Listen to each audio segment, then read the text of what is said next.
On the 22nd of July, trains near Moscow were blown up. Moscow and St. Petersburg are paralyzed by the explosions. The AFU are blowing up train stations and airports. Railway tracks have been sabotaged. Boom, bada boom. The AFU are striking Rostov, the Moscow region, Moscow, Samara, petrochemical facilities, and there are drone wreckage on the tracks. 132 trains have been delayed. People are spending the night at the stations. Operation Spiderweb continues. Railway tracks and power stations are being blown up. It really blew up right by the bridge. Collapse. Moscow is left without power. Total blackout. A carpet plan in the sky. Sheremetyevo is cancelling hundreds of flights. Domodedovo. Passengers are having meltdowns in St. Petersburg and Moscow. Chaos at the airports.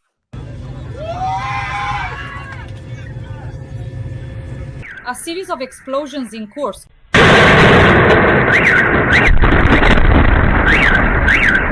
A factory in St. Petersburg is burning brightly. Summer action. Breaking news, friends! A series of explosions in Moscow, St. Petersburg, the Moscow region, and other regions of Russia. The carpet plan has been implemented at Sheremetyevo, Vnukovo, and Domodedovo. There are large-scale evacuations there. These are the lines. Huge crowds of disgruntled Muscovites. Calm down. You calm down. What are you guys doing there? We've been here for 2 days. Look, people are spending a third night here. In the Moscow region, rockets are crashing into apartment buildings. There's no pavement by the building. Something definitely hit there. Come on, right here with us. I live there. And something flew right into it. What do you mean the roof is on fire? Wait, the roof is on fire? Seriously?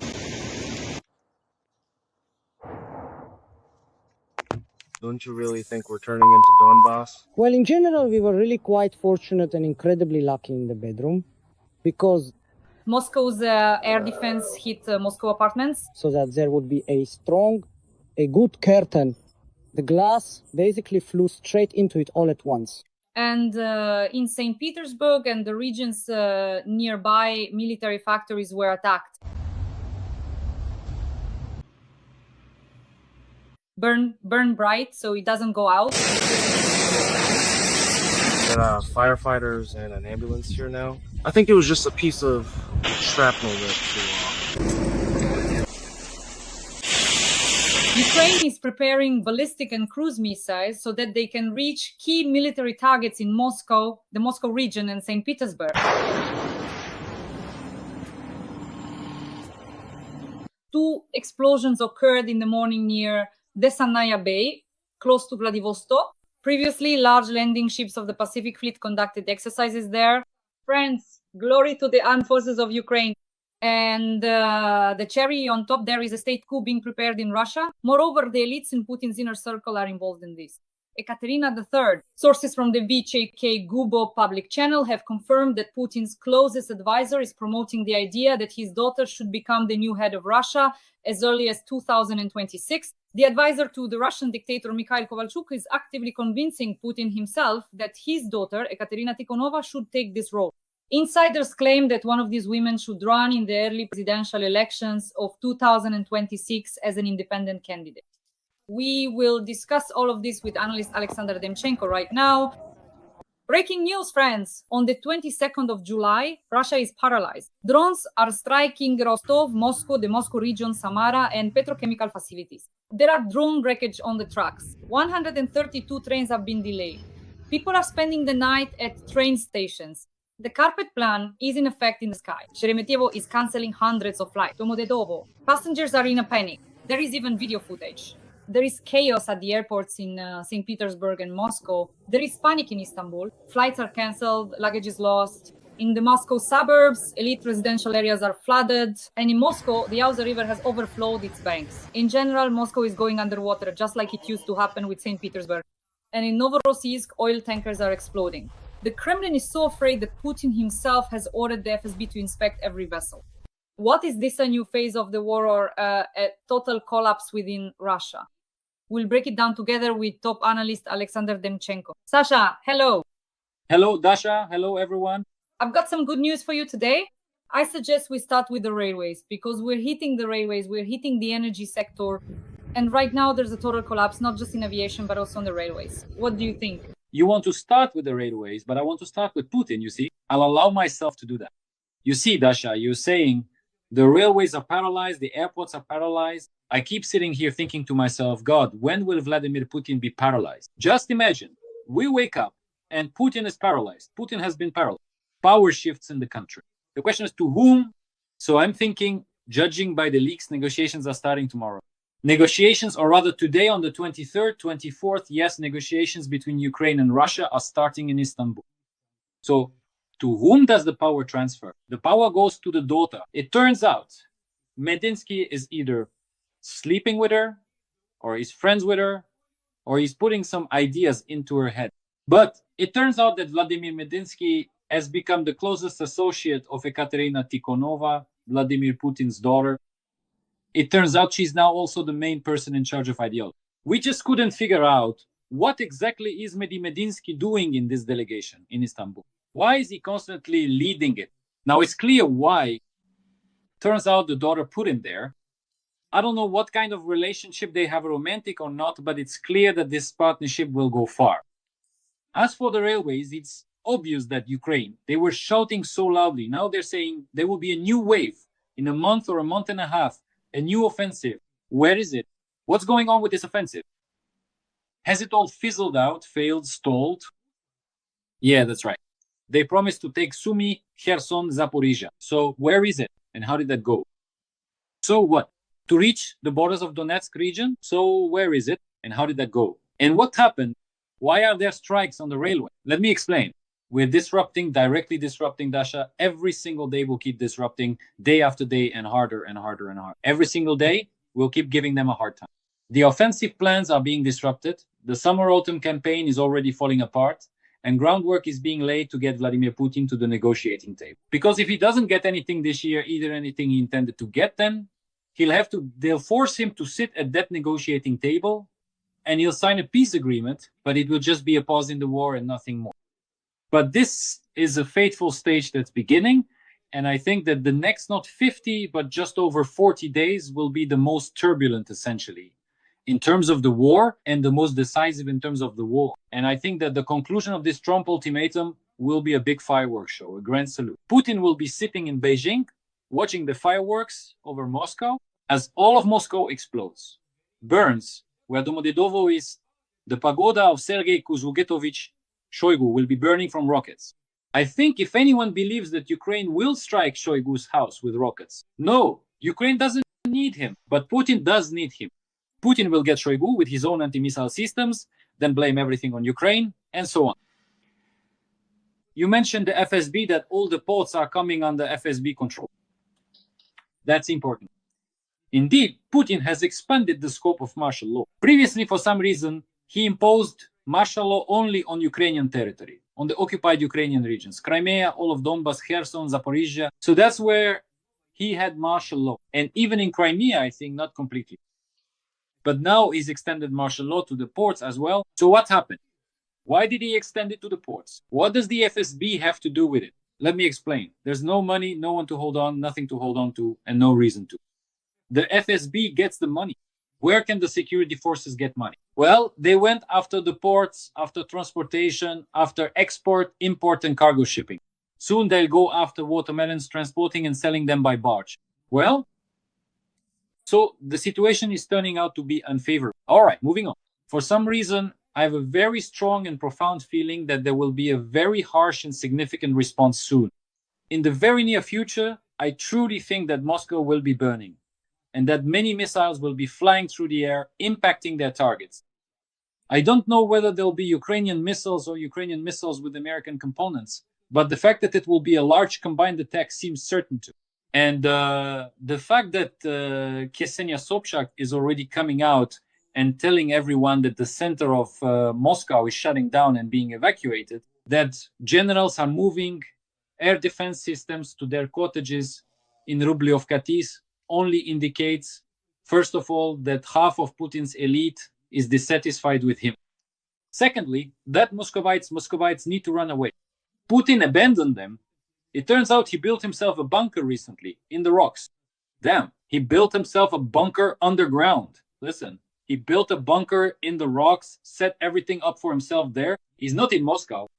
Putin has a mega bunker. Unbelievable. And so Ksenia Sobchak told everyone that there's an evacuation of central Moscow, an evacuation of the business center, an evacuation of the security forces. Everyone knows everything. Everyone is transferring everything. They will defend their homes. Putin is gone.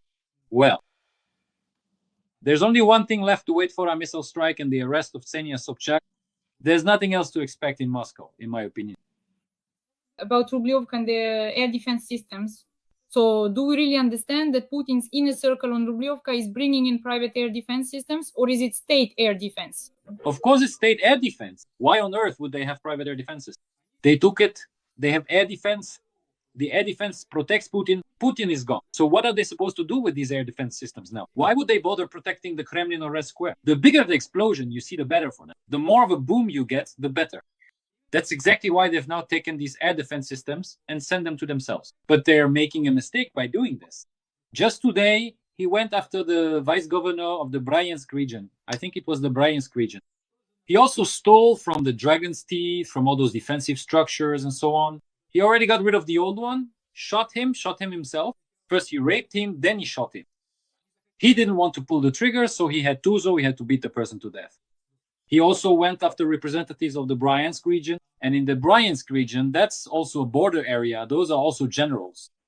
So they're doing this in vain. As soon as Putin overhauls the entire border area, replaces all the ministers involved with them, and the security officials who were in on it with him, and then he'll go after the generals who stole air defense and missile defense systems and set them up by their dachas for protection. But the fact that they're doing this signals only one thing, Dasha. It signals that they don't care about Putin. If there's a coup in Moscow, a government coup, if tanks head for Moscow, they won't care about that either. If, say, the collective mouthpiece of the Rothenberg brothers wants to take action, if Demchenko and the Rothenbergs decide to do something to overturn the chessboard in the Kremlin, to stage a coup and remove Putin and his Kovalchuks, no one will stand in their way. And the generals won't interfere. They'll only support it. This just shows the complete decay and fragmentation of the Russian Moscow authorities. That's it? Nothing more? And you tell me you're sitting there not even smiling. Do you want missile strikes on Moscow or not? I think that's what every Ukrainian wants. These are really rhetorical questions and everyone knows the answers. But will they happen or not? What does your intuition and your knowledge tell you? I don't know how much we depend on Europe and America when it comes to authorizing strike essay with American or European missiles on Russian territory, for example, on major cities like Moscow and St. Petersburg. I don't know if we have enough of our own ballistic missiles in production based on conversations with military analysts for us to be able to do this independently. I really wish we didn't have to ask anyone, that we had so many ballistic missiles that we could just do this every night, 100, 200 strikes. But the question is, as they say, do we have the capability? That capability will be available soon. I'm telling you, closer to September, no one will be waiting 50 days. There will be a celebratory salute from the night of September 3rd to the 4th. The calendar will be flipped. Once again, it's September 3rd, then again September 3rd, and again September 3rd. Yes, but the point is, you see, as we get closer to September 3rd, it will be extremely hot in Moscow and St. Petersburg. There will be tremendous heat, the climate conditions will be absolutely terrible, and there will be nothing to breathe in Moscow and the Moscow region. But Dasha, I think that even before that, there will be a whole series of important special operations by Ukraine, both to disrupt offensive actions directly in the rear, to sow panic and sabotage operations. And there will be retaliation for everything these stinking Russian occupiers have done recently. And for today's Odessa, and for Sumy, and for the recent attacks on Kyiv, Lutsk, Ivano-Frankivsk, and the list goes on. People were writing to me this morning. I was also doing a broadcast, and they asked, what about Kherson? Did you forget about Kherson? No, friends, we haven't forgotten about Kherson. That's our beloved Kherson, and no one is going to take it. Ukraine has liberated it and will never give it up to anyone. Kherson is Ukrainian, and we have not forgotten. There will be payback for Kherson, and it will be very, very harsh. Yes, everyone is already writing that. By the way, Shoygu has disappeared somewhere. And the question is, where is Shoygu? You told me about this as well. In the morgue? Oh, Lord, I shouldn't have said that. In the morgue, you see, Dash? Well, obviously he disappeared. Of course, maybe he's not in the morgue, maybe everything's fine. But the point is, Dasha, he's scared, he's trembling.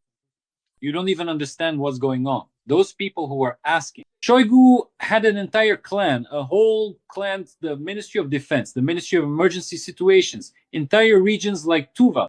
Everything was under Shoigu's control. Absolutely everything, with multi-billion-dollar flows. And just like that, Shoygu is gone.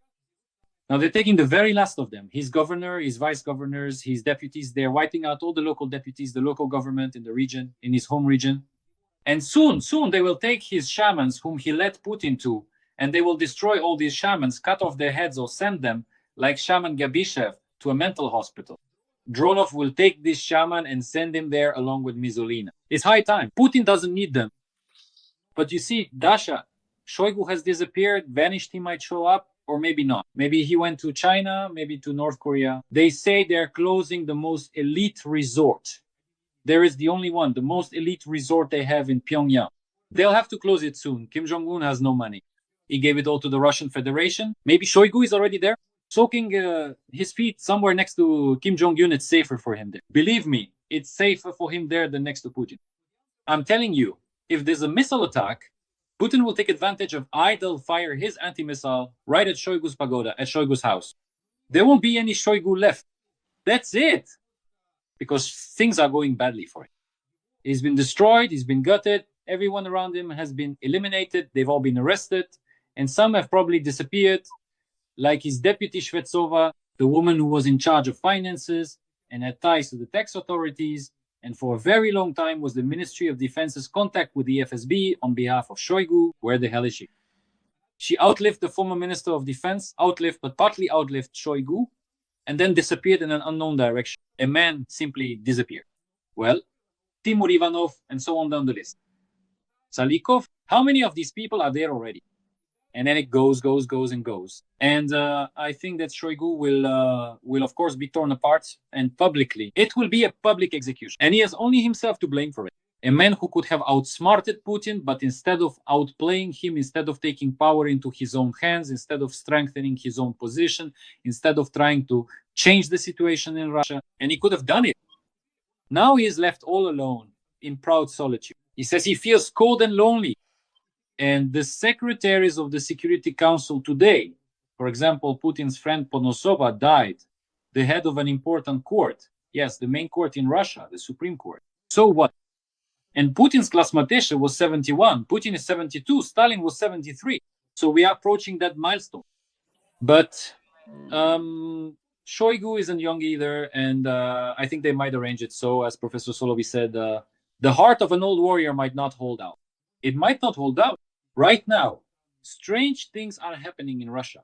People are being thrown out of windows, and from their own apartments, people are committing suicide, shooting themselves, even though before that they were tortured, subjected to torture, and now Shoygu has disappeared too. Well, what do you expect from the negotiations in Istanbul? I don't expect anything. Medinsky will strip and put on a striptease show, a striptease for the poor in front of the Americans once again. Why is Putin doing this?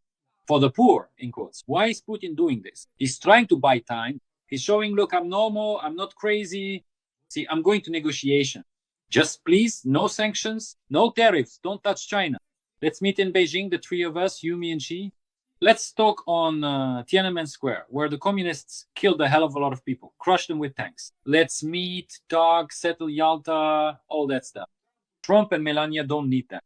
For this reason, Dasha, I think Trump won't go there, and Putin is just buying time. All this fuss right now is happening in Istanbul, and Zelensky has set the task of freeing prisoners of war and various detainees. Moreover, I think the issue of the children is still on the agenda. It's the main one, or at least one of the main ones. And of course, this is about the configuration of a future meeting between Zelensky and Putin. For now, that's not working for Putin. But Putin needs to buy time. But Putin doesn't have the opportunity to stall for time, because no one is going to fall for all these negotiations with Medinsky's dinner anymore. By the way, have you noticed that Kirill Dmitriev has disappeared? Well, what do you mean disappeared? He's not negotiating anymore. He writes tweets, appears somewhere on various Russian media platforms, but he's not really there. He's not a negotiator. He negotiated and negotiated, and now he's no longer needed. Investments are no longer of interest to the American side. Now it's Medinsky. But now even Medinsky isn't of interest to Rutte or Trump or the Europeans or anyone. So what happens next? Now, Umerov's delegation is on its way. Zelensky today assigned him to be part of his delegation, the Secretary of the Security Council. Maybe Shoygu disappeared and went there to Istanbul for negotiations with Umerov. I doubt it, of course, Dasha. But the point is, this invitation won't surprise anyone anymore, won't impress anyone, and no one will fall. 50 days, that's a specific deadline. That deadline is coming to an end. With each passing day, Putin has less and less time. If he doesn't sit down at the negotiating table himself and sign everything personally, he's finished. And the Russian regime is finished. Do you understand? We talk about a coup d'etat, and many people say that a coup needs to be planned, but a coup happens just like that. In a matter of minutes, in a matter of seconds, in a matter of hours, when, say, the Tsar's son leaves the room and doesn't see how his father is killed, when the security approaches Stalin and allows him at Daria's request and to die in a puddle of his own urine. When with Andropov, due to kidney problems, some very strange things happen. When Gorbachev is suddenly locked up in Foros, or maybe not locked up at all. When Yeltsin, out of the blue, when no one expects it, says, I'm tired, I'm leaving, or rather, not leaving. He just said, I'm tired. But Dasha, it happens just like that, in a matter of seconds, in a matter of hours. So there's no need to think that some kind of coup needs to be planned. It will happen in Russia, because the way things are developing there now, the situation, everything is leading to this. All these situations are pushing the Russian regime, the elite, part of the elite, toward a coup. Even without Trump and without Ukraine, all of this will burst. It can't last forever. There has to be a climax, and it will happen soon, in the coming weeks. Just wait. Sasha, regarding the aviation collapse, I saw that the relevant ministers came to Putin with a report saying the situation is catastrophic and they can't change anything. So what's happening now in the aviation industry and in the railway sector is just a shocking situation for Russia. And I'm curious, after this, will the elites be capable of doing anything, or are they satisfied with the situation? Number. If we think that after this, the elites will grab guns, Mausers, and go shoot at Putin and overthrow the government in the Kremlino, that's not going to happen. Yes, they are losing money, but at the same time, the people who coordinate all these flows are also losing their place in the sun, their lives, their freedom. Right now, in general, it's dangerous to be a minister. Right now, in general, it's dangerous to be any kind of high-ranking official responsible for one or another completely failed sector. And in Russia, all sectors of the Russian economy are failing, at least the civilian part of the economy. And the defense industry has come to a halt, by the way. Do they want to? Do they realize that they're trapped in a pit where Putin will shoot and hang them? Yes, they do. Could they have done anything about it? Number. Because any attempt to leave or escape will be punished by public execution. Publicly, in front of everyone. It will be an execution in front of everyone. If, for example, Lavrov wants to run away, they'll kill him, hang him in public, and put him in the pillory. If Peskov shaves his mustache and tries to escape with secret documents, the same thing will happen to him. Even Mizurina won't be spared. The problem is that Putin first made everyone sign in blood to start the full-scale war, and now they're forced to swallow that blood. And now they're going to drown in that blood. They'll drown in what they signed up for themselves, because it's important to understand that Putin doesn't need any of them. The oligarchs he's already wiped out, the propagandists he's about to wipe out very soon, his own oligarchs, his wealthy associates, whom he's starting to erase, beginning with the Rotenbergs, his ministers, his deputies, whom he wants to replace with ordinary Russian occupiers who are completely brainless and won't make any decisions at all. He doesn't need the State Duma at all. Some senators, whom he started removing for no apparent reason. Governors and vice governors, like Lezin, like those who became governors and generals who profited during the border war. Everyone, all the masks are off. Do you understand? Putin has started a vendetta. Putin has started killing his own people. Now, the spirit of maniac, Ivan the Terrible, Stalin, all those tyrant shahs finally descended upon him. There is no other way forward. I don't envy them. All those people who supported the war, because now they will become victims of the regime they supported, nurtured and maintained all these long years. Is Putin sending the FSB to inspect ships in ports because he's afraid of attacks? Or why, after the tanker explosions, did Putin order the FSB to thoroughly inspect all ships in the ports? His level of fear is off the charts. The control is no longer just military but forceful, almost paranoid. What could be behind Putin's order to inspect every vessel? Is he afraid of sabotage, or does he simply no longer trust those closest to him, his inner circle, and their defense? No, look, there are two components here. First, he is, of course, afraid that there might be some kind of provocation. It's not for nothing that they shut down all of Kamchatka, fearing that there could be some sabotage in the ports where the Pacific Fleet is stationed. It's not for nothing that there have been massive, truly colossal in scale operations. Colossal in scale, special operations by Ukrainian forces and intelligence agencies on the territory of Dizantnaya Bay, where part of the Russian Federation's Pacific Fleet is also stationed. All of this has already happened. It is precisely for this reason that Vladimir Putin fully understands the need to inspect ships, to inspect cargo, to check what is being transported, and so on and so forth. In other words, he imposed martial law. This is important. He extended martial law. So essentially, we are gradually approaching the point where Vladimir Putin may extend martial law not only to these facilities, but, for example, to civilian airports, and then to Moscow, then to St. Petersburg. And even the so-called Patrikia Republic, within a republic, will be under martial law and will be sent to fight for free and rot in Ukrainian soil. Or not only in Ukrainian soil. After all, the plans are Napoleonic grand, large scale. But you see, Dasha, there's another aspect to this. This is what I've said and keep repeating constantly. Russia has no money. We don't know what will happen in September. Maybe Putin will just come out and say, there's no money. That's it. We're ending this mess called war. We don't know. But Dasha, there's an important point. Putin doesn't have any money. If Putin doesn't have money, that means there's none for the security forces either. So he has to find that money somewhere because his power is held up, is based on the security forces, specifically on the FSB, not on the generals, not on the military, not on the Ministry of Emergency Situations, not on the SB border guard, specifically on the FSB. So now everything has to go to the FSB and to his own security, his personal security and his daughter's security. These are the three things. It's like, there's a budget. Let's say you have a budget. And to be successful, you have several plans and you need to allocate about 30% to each, keep 10% for yourself. It's the same here. Give some to the daughters, some to the FSB, some to the security, keep a little for yourself, stash the rest away somewhere, or later take it all from everyone when the time comes. Just like with Sugut Neftegas, where Putin has his own separate wallet, where he has hundreds and hundreds of billions of dollars hidden away in that company, untouchable by anyone in Russia, his own personal gold. Well, Dasha, do you understand?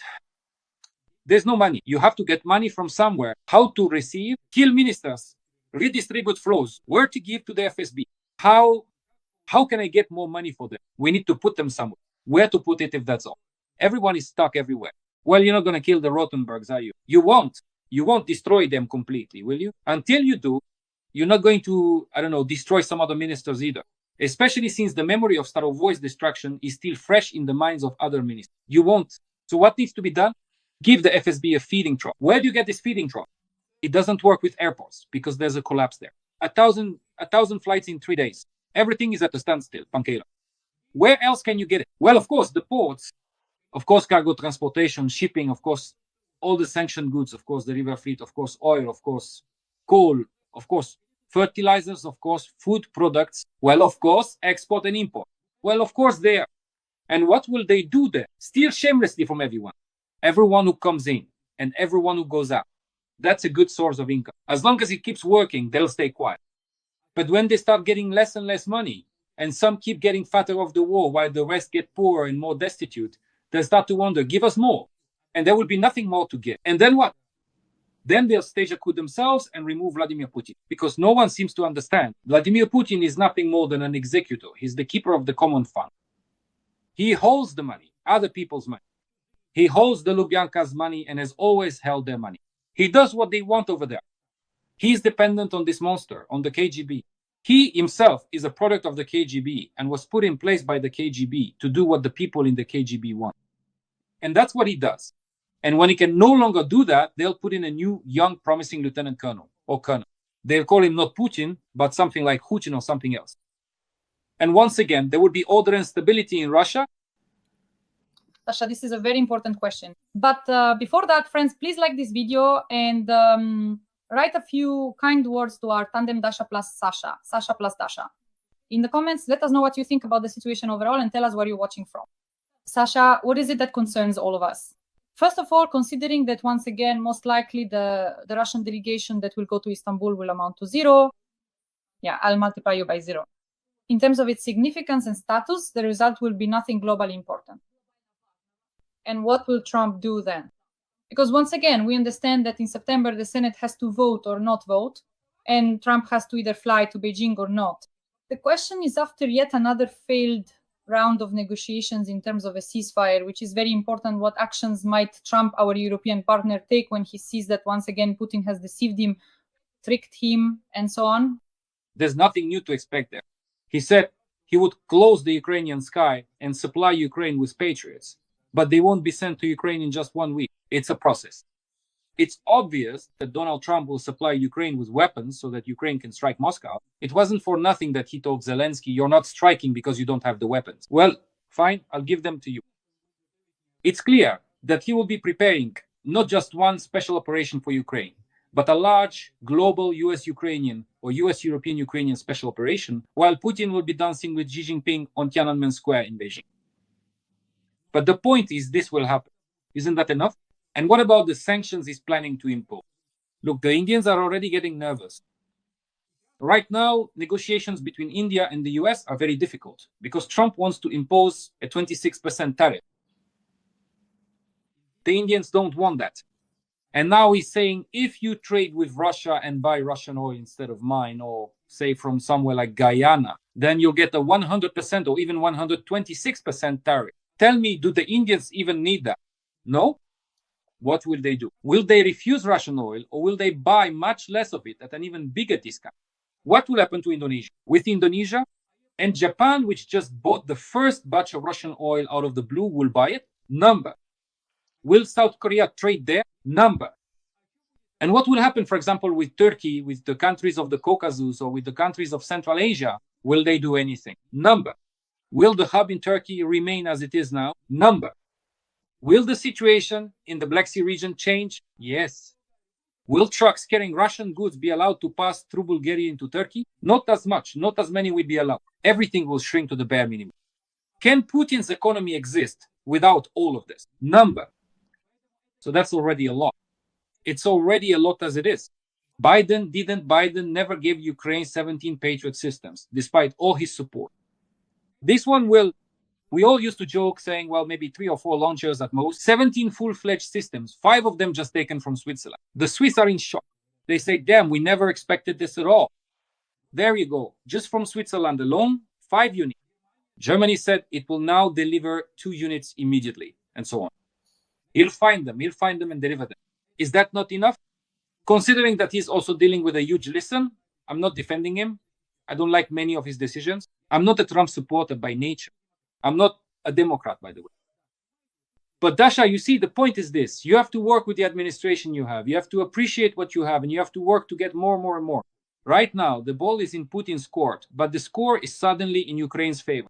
Yes, he's shooting. Yes, he's tormenting. Yes, he's terrorizing the ordinary Ukrainian civilian population. Everyone can see this. It's clear even in the Trump administration. Thank God Melania turned out to be a decent, kind-hearted woman, a lady, a first lady who was helped to see this and who is now helping Trump to see and recognize all of it as well. But the point is that right now Putin has problems, and these problems are big. And as I said, these problems are only going to grow and escalate day by day. And that's good news. If Trump does what he promised, and Congress helps him with this and even puts additional pressure, then I think Putin is facing some very, very dark days in the coming months. This August is going to be very dark and unpleasant for him. And if August is dark, then September will be the last. Sasha, this is a very important point. You always say that most likely Trump won't go to Beijing. Today, as I was preparing for this interview with you, I saw that Trump's special aide and Xi's aide are discussing a meeting in Beijing. So could it actually happen after all? And what kind of signal would that send to the world? First of all, they're discussing a meeting at other events at the end of October, beginning of November. From the 30th to the 1st, from the 30th of October to the 1st of November, that's the first. Second, at one of the summits. And second, it doesn't necessarily have to be in Beijing. Second, there could be a separate meeting in Beijing, but without Putin. There are a huge number of issues that need to be resolved. He won't gather with the three of them there because he understands perfectly well that it is China orchestrating Russia's war against Ukraine, that the Taiwan issue needs to be resolved with China. The issue of global security as a whole needs to be resolved with China. The issue of Iran needs to be resolved with China. What does Russia have to do with it? Russia is making trouble, but is not the one running the show. Beijing has been running the show for a long time now. Here, Russia is subordinate and dependent, very dependent. In fact, let me remind you that the entire Russian Federation's piggy bank, the so-called National Wealth Fund, is in yuan. The money is in yuan note, in rubles, not in dollars, not in euros, but in yuan. Russia is completely dependent on China. China is behind all of this. And North Korea, the whole Korean story, the Korean peninsula, all of this is directly connected to China and its decisions, to Xi's decision. And Trump will meet with him and discuss a whole range of issue negotiating about the global economy, fentanyl, Europe, security in the Middle East and Latin America, Africa, as well as Russia and Ukraine, the war, many things, Taiwan, and the Pacific region. You see, I'm listing a lot, and I could list even more and more. So why would they need Putin there? What for? So he can just be a bystander, taking notes, keeping track of how many problems there are and what needs to be done about them. Number. Will Putin try to cause trouble? Will he try to drive a wedge? Will he try to make sure that relations between Beijing and Washington don't improve, to stir up conflict between them, to provoke a war between China and the US? Yes, that's what Stalin did too. They all did that. So what? Let them try. Russia is no longer the Soviet Union. And what we're seeing now is very reminiscent of the end of Soviet power. When the KGB, out of the blue, removed yet another leader, trying to seize power back for itself, to stage a so-called rematch with the old communists, and suddenly started organizing provocations, sabotage, bombings, resistance, and revolutions on the territory of the former Soviet republics. What is happening now, separately in Belarus, in Ukraine, separately in Kazakhstan, separately in Armenia, Georgia, and already in Azerbaijan, reminds me of what happened back then. Maybe everything we are seeing is actually not just a series of random events, but rather a single large-scale campaign to undermine Vladimir Putin's regime, to completely destroy it. I want many people to look at this situation now, from this point of view, from this perspective. To me, it seems very interesting and unusual. In any case, there is definitely something to think about. Sasha, I want to end our stream today with a statement from Senator Lindsey Graham, so you can comment on it. Putin, your time will come. Trump is going to kick your ass. On Fox News, the American politician reminded viewers that Donald Trump intends to impose tariffs on those who buy Russian oil, primarily China, India, and Brazil, which account for about 80% of exports. He added that Trump is tired of this game. If I were Putin, I would hurry up and sit down at the negotiating table, Graham emphasized. What do you think? I'd say that Graham probably really wants Putin to be gone. No one in the States is as happy about the prospect of the Putin regime collapsing. You see, Graham, in my opinion, is the one who most wants Putin to be gone 500%. 1,000% wants to push and squeeze until it's over. That's what old school Cold War era mentality means. You see, Dasha, I think Graham is right. I think Putin is going to get his ass kicked. I think China is going to betray Putin. I think Washington will make a deal with China, with Beijing, behind Moscow's back. I think for Putin, it will be a shock therapy, shock content, right? That's when he'll see how he was truly betrayed on the 3rd of September. He'll be sitting there, clapping on a poof in Jinming in Beijing, letting off some little dragons, covering Xi Jinping's wife with a blanket, as he so often likes to do. And in the end, he'll witness a major failure while being outside of Russia. Maybe he won't come back to Russia from China. Who knows? It's hard to say, but sometimes very bizarre and strange things happen in Russian history. Today there's power, tomorrow it's gone. It gets wiped out in 3 days. Maybe this time Graham is right, and everything in Russia will get wiped out once again in 3 days, along with Putin. And we'll all be happy that we made it through all of this. And once again, we witnessed the collapse of a stinking empire that could have lived normally, but will never live normally.